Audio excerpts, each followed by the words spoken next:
Hi. So చూసాం కదా, ఇప్పుడు మనం మన ఇంట్లో హోమ్ మేడ్ ఇది.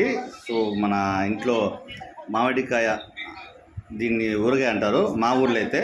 మరి మీ ఊర్లో ఏముంటుంది మాకు తెలియదు. ఇది నాకు అయితే ఐడియా లేదు, బట్ మా ఇంట్లో వాళ్ళు చేస్తున్నారు. చూస్తాం కదా, ఏదేదో వేసారు దీంట్లో, మనకి అది ఏమని తెలియదు మనకు కూడా. సో కాకపోతే గార్నిష్ బాగా వచ్చింది. సో మసాలా అయితే ఇంకా అది ధనియాల పొడి, మిరప పొడి అంటారు కదా. సో ఇవన్నీ వేసి మొత్తం అవన్నీ ముక్కలు చేసి వేసారు. ఇది బాగా కొంచెం ఊరబెట్టాలంట. సో ఆయిల్ వేసిన తర్వాత ఇది ఊరిన తర్వాత దీని టేస్ట్ మారుతుందంటున్నారు. మరి ఎలా ఉంటుందో తెలీదు, బట్ నేను తినలేదు ఇంకా.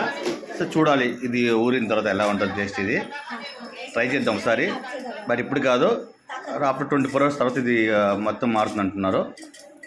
ఇప్పుడు చూసాం కదా, ఇది ఏదో సమ్ మసాలా అంతా వేశారు దీన్ని. ఇది డ్రై ఐటెం లాగా ఉంది. ఇది మళ్ళీ మనకి ఇది దీంట్లోకి ఆయిల్ పోస్తారనమాట.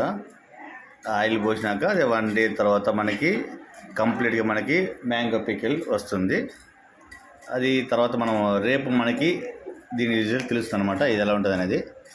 సో మనం వెయిట్ చేసి తప్పదు. 24 hours, ఆఫ్టర్ 24 hours వెయిట్ చేస్తేనే సో మన ఇంట్లో పికిల్ ఎలా ఉంది చూడగలుగుతాము. చూసాం కదా, అలా జాడీలో పెట్టి దీన్ని ఇలా పెట్టి లోపల బాగా ఊరుతున్నారు. తర్వాత దీంట్లోకి ఆయిల్ పోస్తారనమాట. సో అలా పోసిన తర్వాత ఇది బాగా 24 hours ఊరిన తర్వాత సో మనకి ఎలా ఉంటుంది అనేది తెలుస్తుంది. సో మనం రేపు కలుద్దాం. దీన్ని ఎలా ఉంటుందో టేస్ట్ చూడడానికి రేపు కలుద్దాం మళ్ళీ. ఓకేనా? Stay tuned. Okay, boys.